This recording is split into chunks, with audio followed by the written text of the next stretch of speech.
You gotta give this Raptor team a ton of credit today. They had every opportunity to call it quits, pack it in, and call it a season. Right? With Philly going up 3-0 after the Joel Embiid big shot, no overtime a few nights ago. The Raptors, like I said, had every opportunity to say, you know what, that's it, that's game. Remember when LeBron hit that shot over the Raptors in Game 3 in Cleveland? And then the next game, in Game 4, Raptors just fell on the floor, and they got absolutely slaughtered. This game, though, very different. Obviously on your home floor. But the Raptors from minute 1 to 48 played hard-nosed back. They played their game. They played Raptor basketball. And, you know, going into today, there's no pressure on this Raptor team. Like, no one expected them to win games. Heck, Shaq predicted a sweep initially. And you have no pressure on you. Just go out there and play some basketball. And this team did, and they played their style. And we'll get to what I mean by that a little later on. But before we get into the game itself, we saw the festivities before the game with Scottie Barnes going to center court and Masai Ujiri walking out with the Rookie of the Year award. I wanted to say trophy, but it's literally a ball. So it's the award for Scottie Barnes. Oh, it's well-deserved. Ford deserved it, and he got it. It was a very, very... I think they said it was the closest margin victory in, since they started doing the ballot, doing the counting for Rookie of the Year. So pretty incredible stuff. Scottie Barnes, we all knew that he would deserve it. And especially since the second half of the season where he won Rookie of the Year, or Rookie of the Month 3 months in a row, I believe it was. Or maybe 3 months in the second half. Or I believe it was 3 months in a row. I think he won, March and April. I know he won together, and I believe he did February out of the All-Star breaks. He's been phenomenal in the second half, and Mobley just wouldn't stay healthy either, and his team plummeted down the standings. So the Raptors and Scottie Barnes got the award, and it was pretty crazy. You saw the video, obviously, before the game. I think it was a practice or something, and, you know, Vince Carter on the screen saying to Scottie, there's been 3 players to ever win the Rookie of the Year award for the Toronto Raptors, Damon Stoudemire and himself, Vince Carter. And now, from Florida, from Long Beach, I believe it was Long Beach. Nonetheless, from Florida State, Scottie Barnes. And you see the Raptor players mob him, and you see the tears in Scottie's eyes, and we're like, damn, this kid deserved it. Raptor fans, let's be honest. When he was drafted to the Raptors, everyone kind of scratched their head, right? I came on this video, and I told you guys this. I'm not saying I told you so because I was in the same mind as you guys were. However, I said this. I believe it was something along the lines of, I am shocked they didn't take Jalen Suggs. They go after Scottie Barnes. But in Masai, I trust him. I trust Masai and Bobby with their wisdom, the way they've drafted in the years. They get the 4th overall pick. They're probably going to grab a gem, and it might be a little off the board. And it was, and that off-the-board pick just won Rookie of the Year. So, enough said. 4 got it done. Now let's get to the basketball game at hand. And the Toronto Raptors, look, you could tell from the get-go, the defensive intensity was up. You could also tell from the get-go that Pascal Siakam was like, wait, I only took 2 shots in that second half last game? Oh, enough of that. And he starts hot early on. The mid-range jump shot to start the game for the first 2 points for the Raptors. And we're like, oh my. I believe he has the first 6 as well. And we're like, okay, he's feeling it today. And he's aggressive. And this is where Pascal is at his best. He's finally going to break out in the series. At least we had that feeling early on. And he did not disappoint. But in that first quarter, it was 24-24 after 1 quarter of play. And I'm like, okay, you know what? You're right there. Tie game, feeling it out defensively. You're playing a really good game, and that's fantastic. It's boding really well for the Toronto Raptors moving forward throughout the rest of this basketball game. In the second quarter, you know, Gary Trent Jr. started to get hot, right? He was like 1 of 7 or 1 of 5. Or no, it was 1 of 5 from the field, 1 of 5 from 3 to start the game. And then he started to catch fire in that second quarter. Then he had double digits at the half. And the Raptors had a 5-point lead at the half, 30-25. I think it was like a 9-point lead at one point, and they got it down to 4. But it wasn't as much of a swing as the last game was, where you were like up 18, and then they went on a big run to close the first half, where we all kind of felt, we're not so sure. This was more or less, you got the lead, and you kind of hovered there. And I'm like, okay, I'm okay with that. I'm all right with that. But the question is, in that third quarter, how are you going to weather the punch of the Philadelphia 76ers? And I could tell early on in that third, the Raptors were ready for it. Because Philly came out and they had a 5-0 run to start just like that. And we're tied. Bang, in the first minute. We're like, whoa, okay. What did the Raptors do? I believe they countered with like a 5-0 run of their own and went right back up 5. And I'm like, okay, this team feels a little different today than in games past against the Philadelphia 76ers. You know, and then you started seeing Pascal just start going to work, right? He gets Niang in space, every switch he could get, and he just attacks. Niang is trash defensively. Nothing against the 76ers at all. I mean, I was praising them left and right in the last video, and rightfully so. And they played a hard-fought game today. I think Tobias Harris has played phenomenal in this series. Joel Embiid, look, I'll tell you this much. I said in the last video that he should be the MVP, and I'm going to stand by that. But I got one thing to ask Sixer fans. How do you feel about when he doesn't get the calls and he starts getting angry and starts going after players? Because we saw that play late in the game where he fouled Pascal and just like run into him. I tripped. I'm like, we all know that's garbage, right? Because it was ugly. And then with OG on him, he knocks him off with his arm, and I'm just like, he's clearly angry. Then the clapping after the game, whether it was to the fans, whether it was to the officials, whatever. But it's like, you don't get the calls one game that you want, and you start throwing a temper tantrum like that, where you were yapping Nick Nurse a couple of games ago saying, well, don't foul me then. Nick Nurse is like, if you want me to shoot free throws, don't foul me. He's like, well, you're going to have to make them then, because we're going to foul you. And trying to make a joke out of it. And then he goes out there today and this happens. And I'm just like, as a Sixers fan, I'm just curious how you feel about what you witnessed from a Joel Embiid standpoint, like about that. Again, it's nothing against the guy. I think he's a phenomenal player. But there's times where I think the ego and the attitude and the selfish, I wouldn't say selfishness, but some sort of attitude comes out in Embiid. It's just like, it's not a team player type of mentality. I don't know what it was. You guys can let me know in the comments, Sixer fans, if you're still here. I know you were here after the last video, and I appreciate all the love you guys were showing me. I really do. Because I want to get your guys' thoughts on that. Back to the game. In that third quarter, the Raptors, weren't the greatest. More or less back and forth for the majority of that third quarter. And it was 28-26 Philly, which was basically dead even, and you're up by 3 going into the fourth quarter. And I always say in these videos, it's not who makes the biggest punch or the first punch, it's who makes that landing blow, right? That final punch to knock that team out and call it a night. And the Raptors had not done that so far. They didn't do it in Game 3, evidently, because it goes to overtime. You have the chance with the free throws to make that final punch. You don't do it, you lose it in overtime. They make that final punch. But in this fourth quarter, Pascal Siakam, again with the switching onto Niang, just starts going to work. And just starts absolutely going nuts. And the mid-range shot was feeling it. He was feeling the free throw. He got to the line 15 times. And I'm like, wait, hold on a second. When was the last time we saw Pascal go to the line 15 times?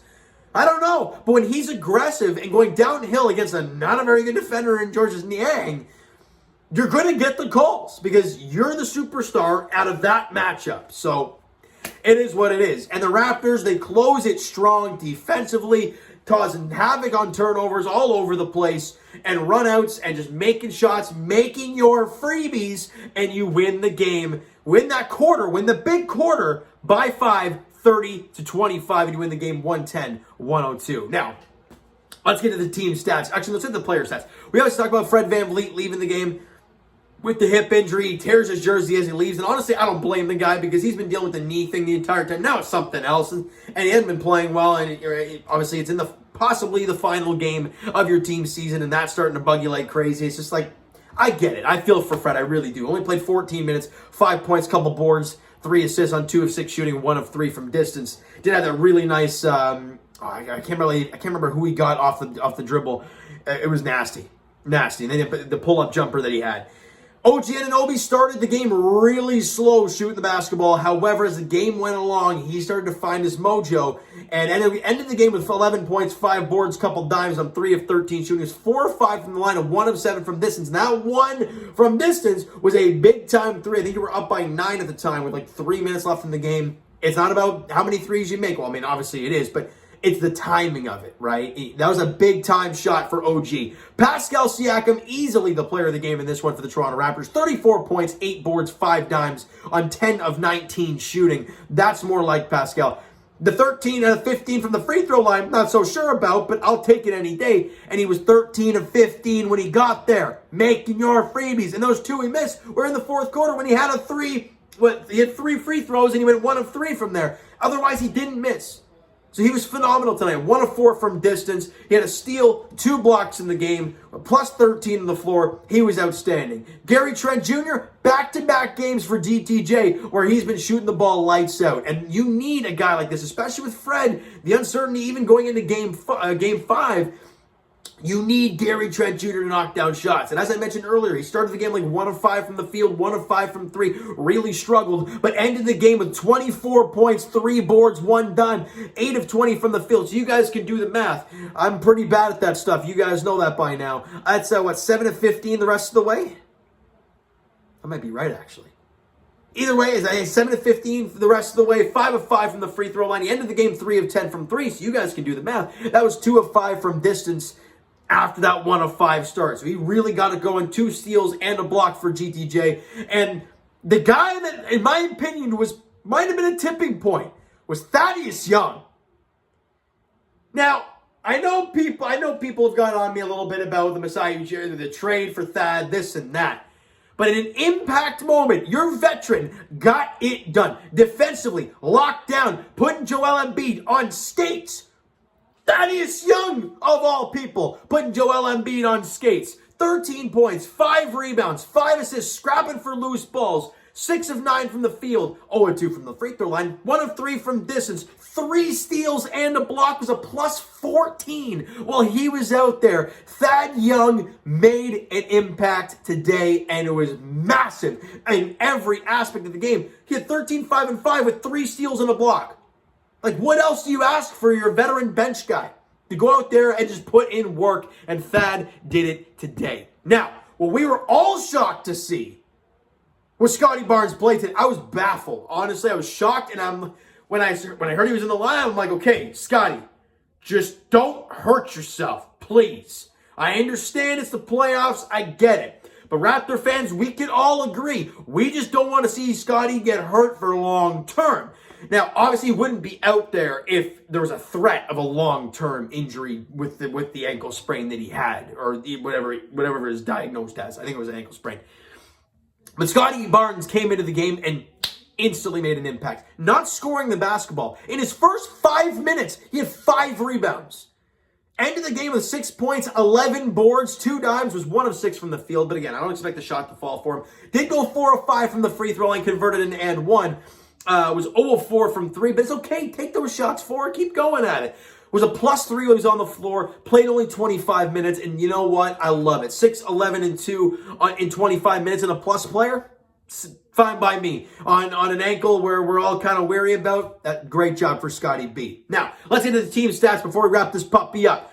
42% from the field for Philly, so the Raptors really held them shooting the ball, obviously, and that's something that hasn't happened so far in the series. They also shoot 42% from 3, however, and 84% from the line, 21 for 25 from the free throw line. The Raptors, they only shoot 42% from the field as well, and 24% from three-point range. And they were 80% from the line. However, the Raptors did get 7 more makes because they got to the line 10 more times. And I'm like, wait, hold on what planet is this possible? A team that lives at the free throw line in the 76ers. Or minus 10 on the free throws. Now, will that change come game 5 in Philly? We're just going to have to wait and see. But this game, the Raptors were energetic. They were attacking all game long. And when you're doing that, you're going to get to the strike. You just got to knock your shots down. 80% from the line on 35 attempts? Yes, please. Sign me up a ton to that. Now, this is where the Raptors are at their best. When they're turning teams over, getting second chance opportunities. Raptors are plus 5 in the glass. Plus 7 on the offensive glass, 13-6 in the game, and plus 4. So that leading to plus 5 in second chance points. Plus 4 in the turnovers. They had 15 turnovers. The Raptors only had 11 in the game. So there you go, plus 4 there, and plus 19 in points off of those turnovers. Off of our 11 turnovers, they scored 3 points. The Raptors, on their 15, dropped 22. When they turn the ball over, it's Raptor basketball, and they just get out and run and make you pay in transition. Now, in the fast break, Raptors were also plus 11. They played their game. You did a job defensively, and it leads to your offense, turning the ball over, getting out and running. Gary Trent Jr. getting into passing lanes, throwing dunks down. You're watching Precious Achiuwa and Chris Boucher being dominoes in the paint. Yeah, it's just beautiful to witness. It really, really is. And speaking of Precious Achiuwa, can we talk about that little offhand, I don't know what you want to call it, but that little hezzy or whatever. No, it wasn't a hezzy. I don't know. He got Danny Green late in the game. You guys know what I'm talking about. I'm too fired up to even know what's going on. But what a job from Precious in that moment. Hey, right? Just blowing by Danny Green, the little woo-woo, and goes to the rim and lays it up and through. It's a remarkable move from Precious. And with his left hand, you're like, what? This guy's just coming out with different moves every night, and I love it. 22-year-old kid coming out with that stuff. Lots of good things has come for Precious Achiuwa. There we go. All right, that's it for the stats. That's all I got here. So, Raptor fans, that's going to do it. A long video, but there's a lot of things to touch on. Raptors, Philly, Game 5, 7:30 on Monday. Look, I'm going to put it to the Raptor fans this way. Do I expect the Raptors to win this series? No, I don't. Because you got to win at least 2 in Philly. Not at least, you have to win 2 in Philly. Right? You got to win 3 straight.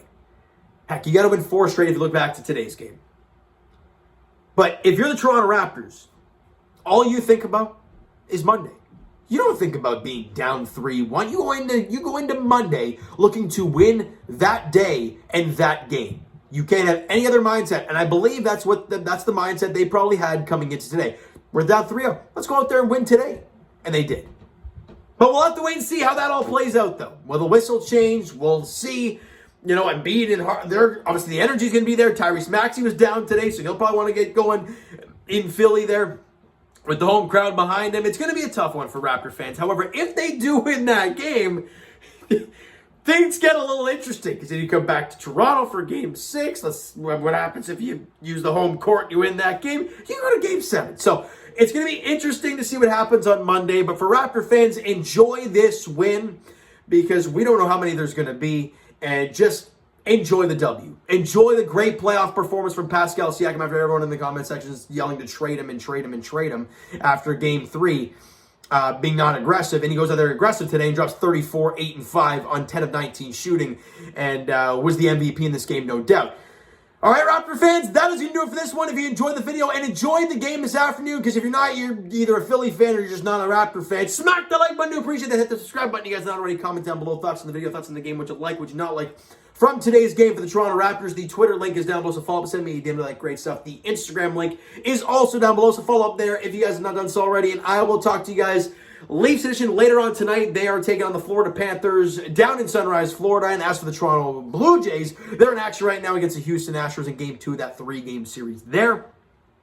And that's the Toronto Raptors. Well, I'll be talking to you guys on Monday night as the Raptors look to just stay alive. They look to play another game. That's really all it is at this point. Monday in Philly, 7:30 tip-off there. All right, so thank you guys so much for listening and watching. I hope you enjoyed the video and the game this afternoon. We'll talk to you guys then.